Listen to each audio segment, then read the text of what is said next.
Hello, and welcome to my first battle report.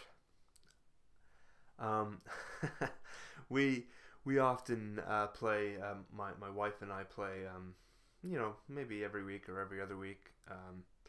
We haven't had much opportunity the past year since didn't have the open space or the model collection. But now that I have that again, it's back out of storage. So we've been playing the odd game of Age of Sigmar on the weekends, and I figured this weekend I would take some photos of the game we played and make a little battle report of it. So we're both fairly casual gamers. Um, you know, we just mostly play to have fun. So we also randomize our armies often. I own a lot of different armies, so just to spice it up, so to speak, we kind of use completely different armies between our games. So if we make more battle reports, you're going to see a fairly large variety of different armies and matchups. Not a whole lot of them are painted. Working on that, but but we'll still kind of have fun. And so this is a Beastmen versus Dark Elves, or Exiles as they're now called. And we did a rough wound cap at about 144 wounds. And wound caps aren't great, but it's a easy way to do it. And my wife's army was a lord on a black dragon, a sorceress on a cold one, a dread lord, 5 cold one knights, 9 dark riders, 2 dark elf assassins. She has Shadowblade, the assassin character, a Reaper bolt thrower, about 20 corsairs, 20 dark shards, the crossbowmen, and I think it's 38 or so dread spears. In my army, I went with the Furious Brayherd formation, which I thought was pretty good. And so I have 3 units of about 18 gores, I think. 10 units of ungores, or 1 unit of 10 ungores, sorry. Wasn't too impressed with them in my last game, so I just went with a small token unit to make the formation work. And then a unit of Bestigors, a Beast Lord, and a Bray Shaman for the formation. And then beyond that, I had a Wargore for Battle Standard. I had a Chariot. I had a Gorthor the Beast Lord on a Chariot, which is a good one. I had a Gorgon, Doom Bull, and 5 Minotaurs. So a pretty sizable, potent army in my opinion. I think it probably ended up being a bit too potent, even though they're equal in wounds. So one thing I really notice is, in the Beastmen specifically, is you have the Bray Herd and the War Herd and a few different varieties, and this is the same across all the armies, which have pretty much unique kind of army designs in the faction. I just organized my orcs and goblins, and there's like half a dozen different army designs that kind of work in that. The 2 big ones for Beastmen are the Bray Herd, which are like the regular gores and ungores, and the Beast Lords, and the War Herd, which are kind of like the Doom Bull and his little minions, and they really kind of work in those groups. So I recommend people to kind of go through their armies and reorganize them along those lines, because it really helps. The other thing I noticed while playing the game was it's nice to maybe, like, in the formation, your units in the Beastmen army get a lot of extra abilities if they're within close approximation to the Beast Lord and the Bray Shaman, which is awesome. But I think it's probably smart not to make the Beast Lord your general. I made the Doom Bull the general, and the good thing about that is it ensures that, you know, if your enemy has some artillery or something, that they're not going to go after one character, which is super important. So if they kill the Beast Lord and I don't get those extra abilities, at least I still have the other guy, and he's still using really awesome abilities as well. So it just makes it, you know, I think the idea is, instead of cramming everything into one model, you can kind of have some really good abilities all over the army. So my wife's army has a little fewer number of units, so she decided to go first. And the majority of her army was near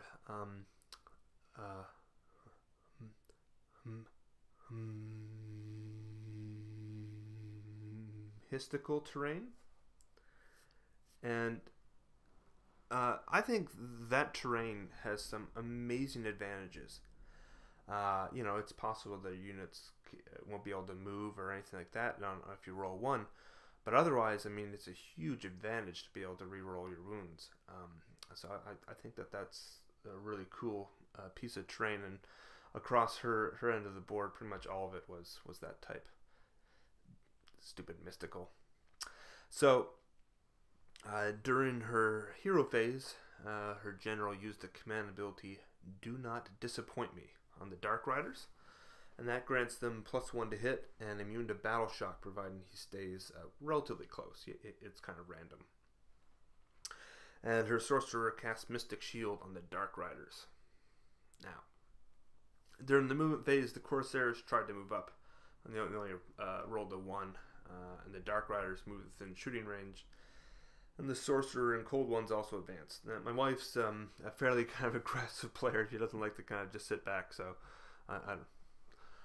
so that's just how she likes to play. And the Dark Riders shot 3 Gores dead, and the Reaper put 3 wounds on the Doom Bull. And that caused, during the battle shock phase, for 1 Gore to run off the field, so he was gone. A pretty quick turn. Not everything else was really out of range. So on my hero phase, in turn 1, I tried to bring on a monster with my Bray Shaman using his spell, and I failed.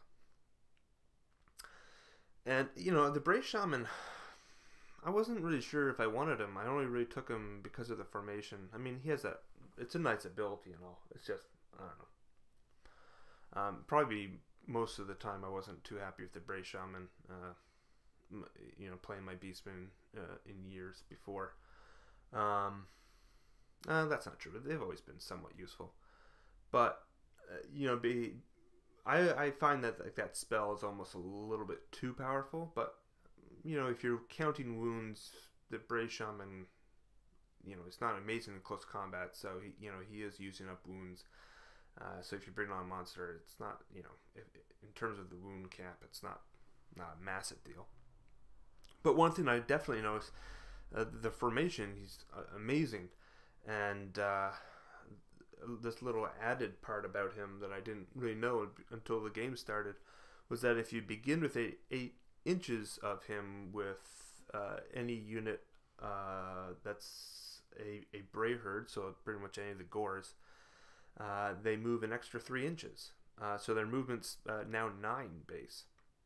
And they're, you know, with the Gores, they have a special rule where they can run and charge. So it just turns them into like super fast. And the Furious Bray Herd allows all models +1 attack if they're within 8 inches of the Beast Lord or Bray Shaman, and they can reroll all wounds of 1 if within 8 inches of both the Bray Shaman and the Beast Lord. So it's a pretty decent army design, and pretty much my whole army moved up the first turn, and I rolled really high on my runs, and the 2 Gore units right in the middle moved up, and everything moved up behind in support. And during the charge phase, The Gorge charged out into the Cold Ones and Dark Riders, and we went pretty much straight to combat.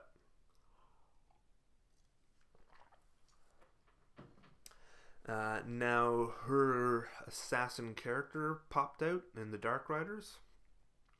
That is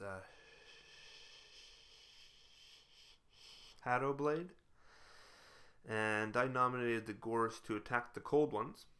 And I killed 2 of them, which is pretty good. The Dark Riders, she nominated the Dark Riders, and she killed 4 of the Gores. And I killed 1 Rider in return, and Shadowblade hit with all his attacks, but he only killed 1 more Gore.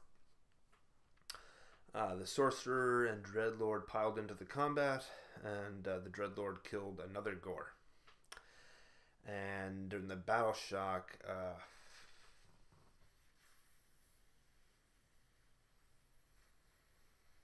5 of my Gores fled, as I recall.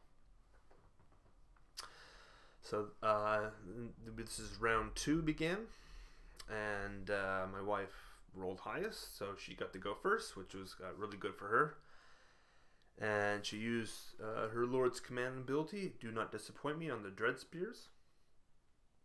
Her Sorceress almost decided to sacrifice one of the Dark Riders, but I convinced her not to do it because I didn't think it was that useful of an ability to get rid of one of a pretty good model in a unit.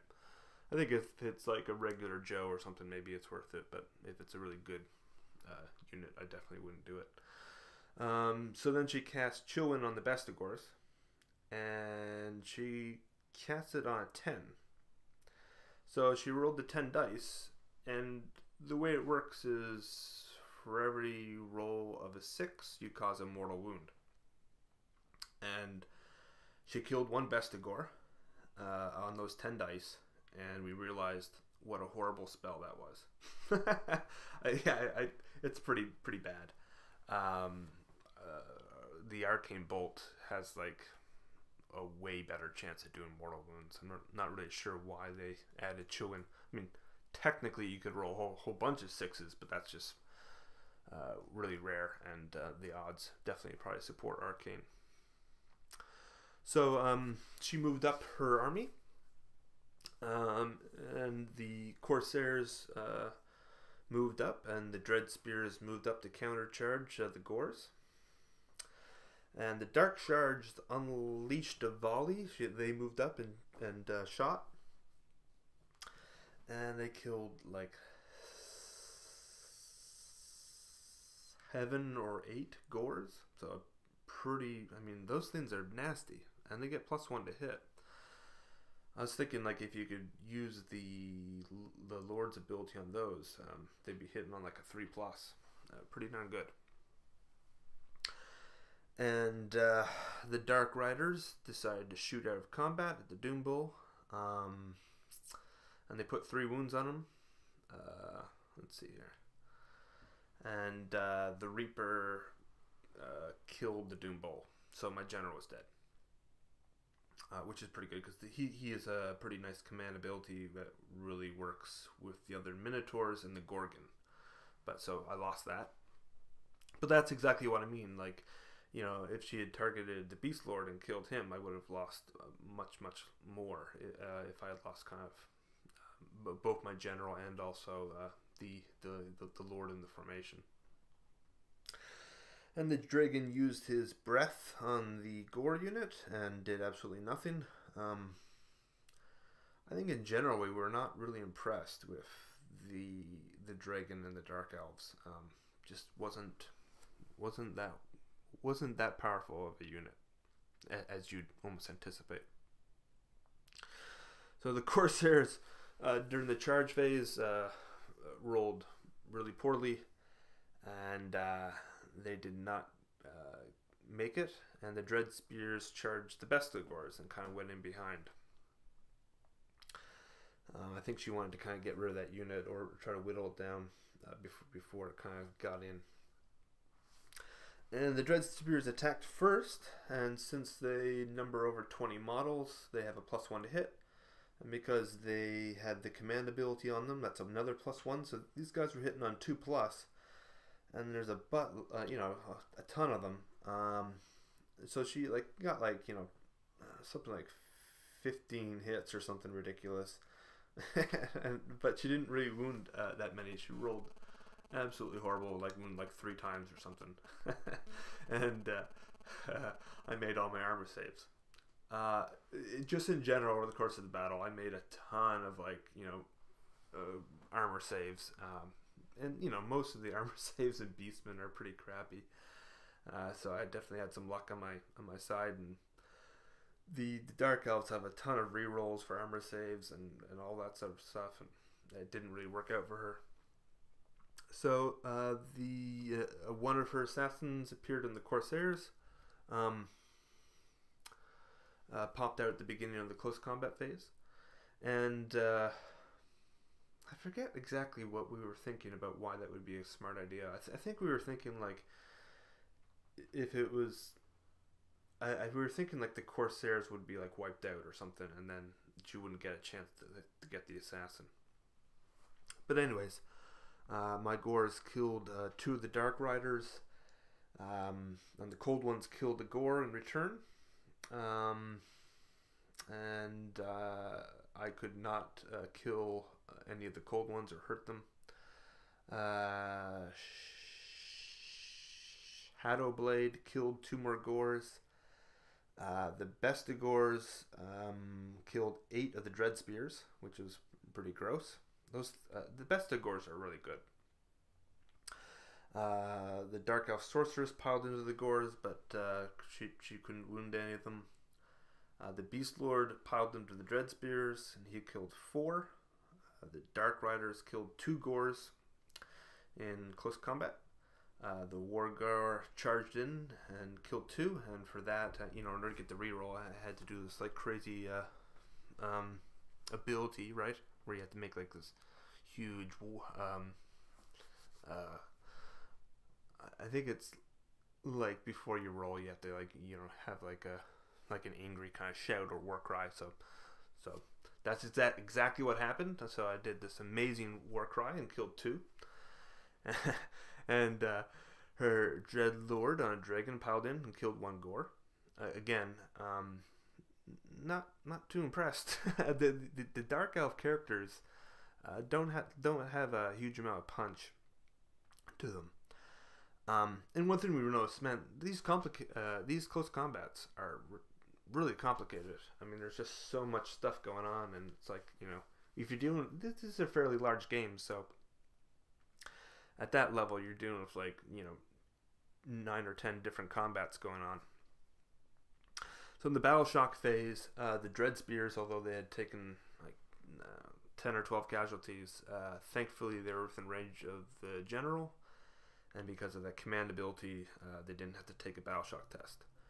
The Gore unit that had suffered from the crossbows, a few of those ran off, and the remaining Gores against the Dark Riders and Shadowblade ran off the field, so they were gone.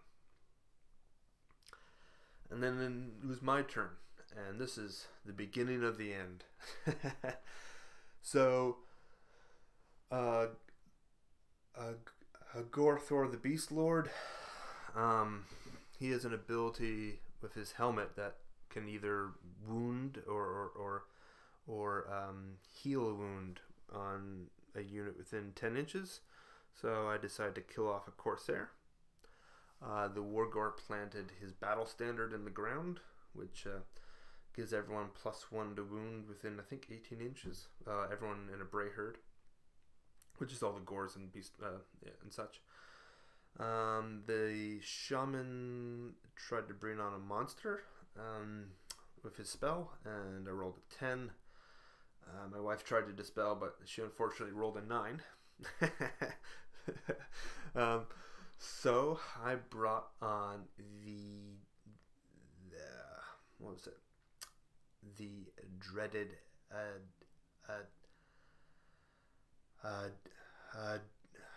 uh, Jabberslife. So that popped on 9 inches from the Reaper crossbow. And the Minotaurs and Gorgon and Chariots and the Beast Lord, they all charged in. The Jabberslife attempted to charge, but it failed. And Gorthor, the Beast Lord, inflicted 2 mortal wounds when his chariot charged in on the Corsairs. So the combat this phase was just brutal because I got like all my elite units in now. And the Minotaurs attacked the Dark Riders and wiped them out to a man. I think they caused like 14 wounds on them after saves. So that just, they were gone. The Assassin and the Corsair unit, or, that was near the Corsairs, tried to attack my Beast Lord on the chariot. But I made all my armor saves, of course. And then I decided to have a bit of fun, and I decided to attack the Assassin back with my Beast Lord. And he almost killed him. He has 1 wound left, and the boars on the chariot managed to kill him off. So that was pretty good.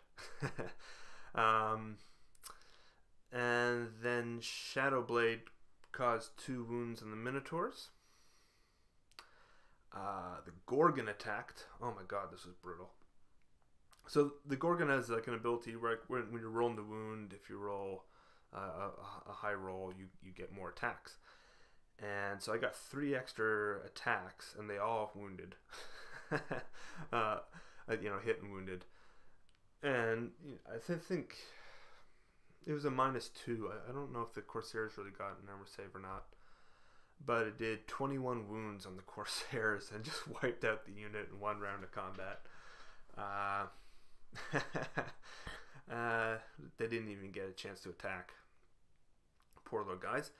And that was just with his blades. He had, he has an ability where he can eat like the opponent too. Sadly, I didn't get that attack. So her general and the dragon killed a Gore. And the dragon killed 2 over on the other side of the battlefield. And the Bestigors attacked the Dread Spears. And here's an example of how stacking abilities can just go absolutely insane in the game. Not even half of these models were within range to attack. But the Bestigors get +1 to hit if the enemy has a banner. And they get +1 attack for being part of the formation and within 8 inches of the Beast Lord.